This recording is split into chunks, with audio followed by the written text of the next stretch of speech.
Hey everyone, welcome back to the deep dive. Are you ready to dive into something kind of different today? I am. Bring it on. All right, so today we're going exploring what the Bible has to say about health. Oh, interesting. Yeah, we've got all these fascinating verses that touch on everything from like physical well-being to emotional peace, even spiritual health. Wow, that's quite a range. Right, and we're not just sticking to one part of the Bible either. We're going to be looking at the Old Testament, the New Testament, Proverbs, Psalms, the Gospels. So a really well-rounded view. Exactly, because we Yeah, want to see like the whole picture, you know? I like it. So get ready for some surprising connections Hmm. and maybe even like a new perspective on what it actually means to be healthy. Okay, I'm intrigued already. Okay, so one thing that really jumps out at me is how the Bible doesn't just focus on like physical health. Right, it's not just about eating your veggies and hitting the gym. Yeah, exactly. It's more about this idea of like holistic health. Yeah, where your physical, emotional, and spiritual well-being are all kind of intertwined. Yeah, there are a lot of verses that really highlight that connection, Yeah. like Proverbs 17:22. A cheerful heart is good medicine, but a crushed spirit dries up the bones. It's such a powerful image, isn't it? It is. And there's another one in Proverbs 14:30 that says, "A heart at peace gives life to the body, but envy rots the bones." So it's not just about what you eat or how much you exercise. Right, your mental and emotional state plays a huge role too. It makes you wonder if the writers of Proverbs were even aware of what we now call like psychosomatic illness. That's a fascinating question.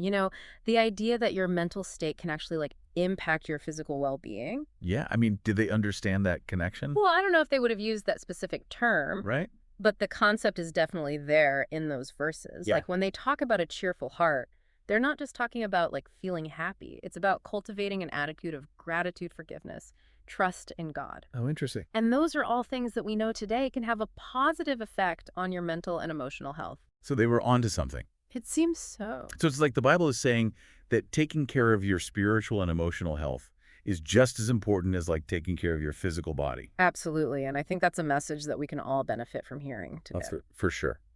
But what about the verses that talk about God as a healer? Uh, How does that fit into all of this? well, the concept of God as a healer appears throughout the Bible. In the Old Testament, we see it in verses like Exodus 15:26, where God promises to protect the Israelites from diseases if they obey his commands. Oh, so there's this element of like divine intervention in health. Yes.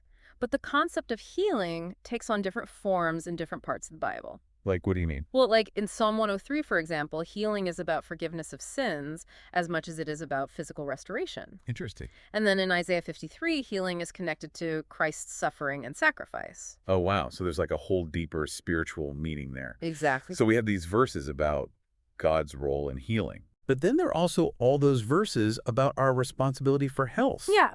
Yeah, how do we reconcile those two things? Right. They seem kind of different. It's a question that people have been wrestling with for centuries. What do you think? Well, one of the most important verses in this context is 1 Corinthians 6:19-20. Okay, what does that one say?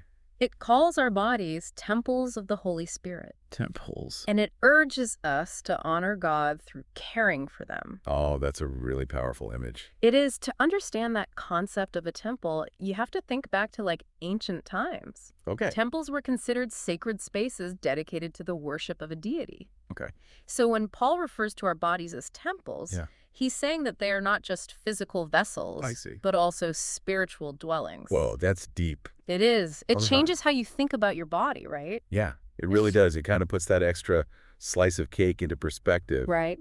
But wouldn't taking care of our bodies imply a lack of faith in God's healing power? That's where the idea of balance comes in. The Bible doesn't present a black and white view of health. Mm-hmm. It acknowledges both our responsibility for making wise choices Okay. and the reality that ultimately our lives and our health are in God's hands. So it's not about neglecting our physical needs and just waiting for a miracle. Exactly. There are plenty of verses that encourage us to actively pursue well-being. Like what, for example? Well, Proverbs 4:20-22 stresses the importance of heeding wisdom for health. Okay. And 1 Timothy 4:8 even mentions the value of physical training. So we got to do our part. We do, but it's not just about external actions. It's Ah. also about cultivating a spiritual connection Mm-hmm. and aligning our lives with God's will. This whole idea of holistic health is so fascinating. It is. It's like the Bible was way ahead of its time in recognizing that our well-being is influenced by so many factors, Absolutely. both internal and external. Yeah. And there's one more cluster of verses that I always find really interesting. Which one? The one's about the power of words. Oh, It's like the Bible was into positive affirmations centuries before they became trendy. you're talking about those verses in Proverbs, Right. where it compares like reckless words to piercing swords. Yes. And how the tongue of the wise brings healing. It's not just a one-off verse either. No, you see that idea repeated in several places. Yeah, like Proverbs 13.17, 15.30, 16.24.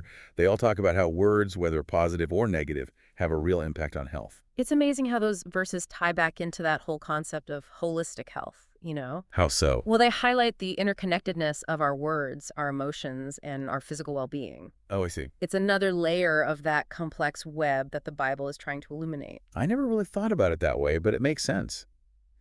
The things we say to ourselves and to others can actually affect our overall health. Exactly. But isn't there a danger in overemphasizing the power of positive thinking? Hmm.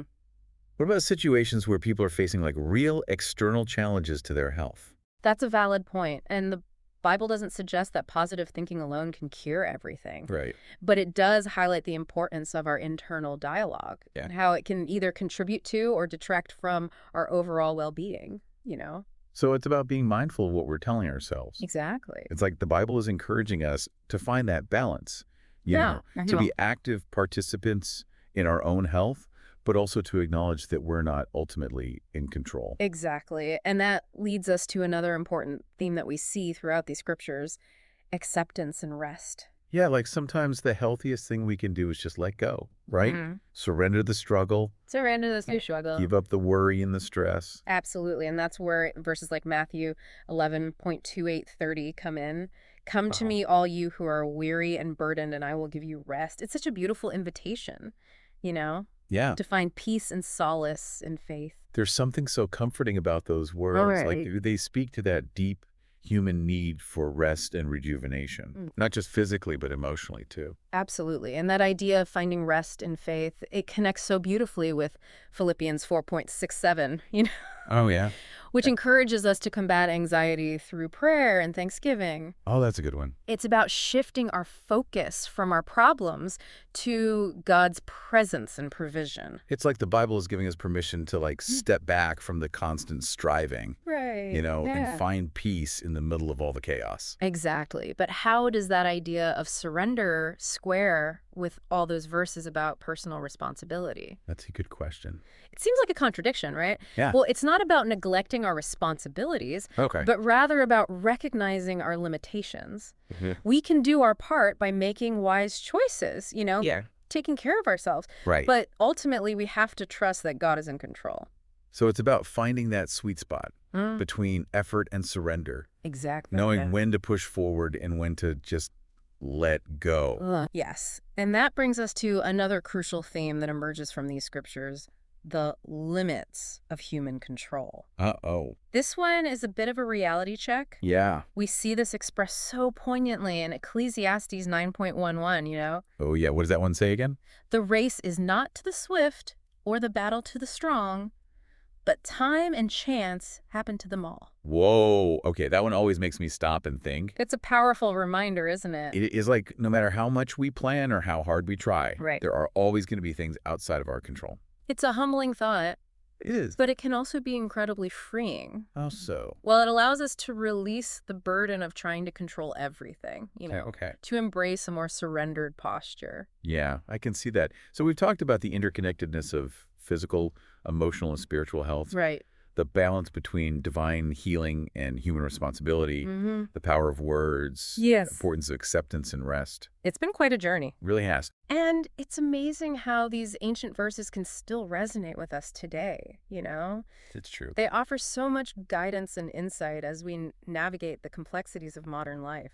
Absolutely. It seems like the Bible offers a really holistic and nuanced view of health. I agree. It goes way beyond just following a set of rules, Right, or yeah. striving for some unattainable ideal. It's about recognizing that true health encompasses our entire being, Yeah. body, mind, and spirit. And it's a journey, not a destination. Exactly. And it's about cultivating a deep sense of trust. In what? Trust in God's love and provision, Hmm. even when things feel uncertain or out of control. This has been such an insightful exploration. It I has. feel like I have a whole new perspective on what it actually means to be healthy. That's wonderful to hear. Yeah, one that's rooted in like a deeper understanding of myself and my relationship with God. That's beautiful. Me too. And I hope our listeners are feeling similarly inspired I hope so too. to approach their own health and well-being with like a renewed sense of purpose and peace. Me too.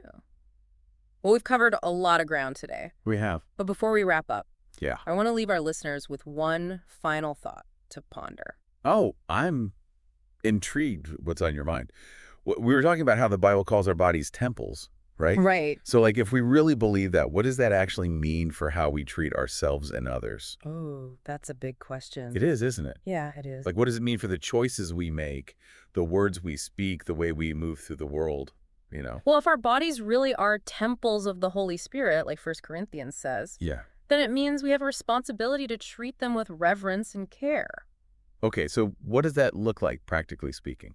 Well, I mean, it means nourishing our bodies with healthy food, exercising regularly, getting enough rest. Okay, the basics, Right, but it also means avoiding things that could harm our bodies. like drugs and alcohol. Yeah, or any kind of behavior that could damage or destroy these sacred spaces. It really makes you think about the choices you make every day, doesn't it? It does. Like, do we treat our bodies as sacred, or do we just neglect them, abuse them, take them for granted? That's a good question to ask ourselves. And what about the way we treat other people?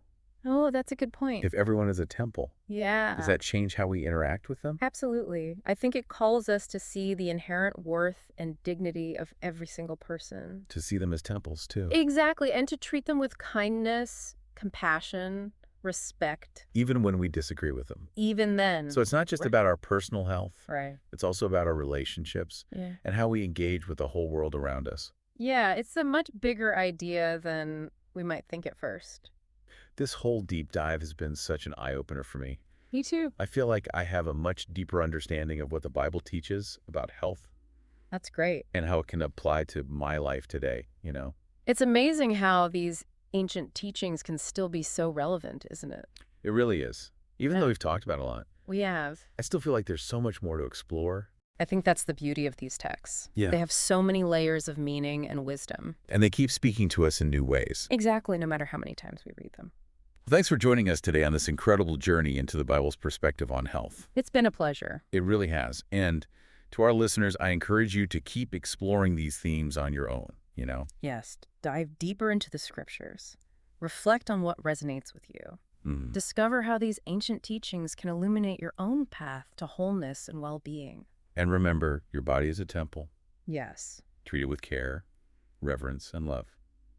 Until next time, stay curious. Keep exploring. And may you find peace and well-being on your own journey.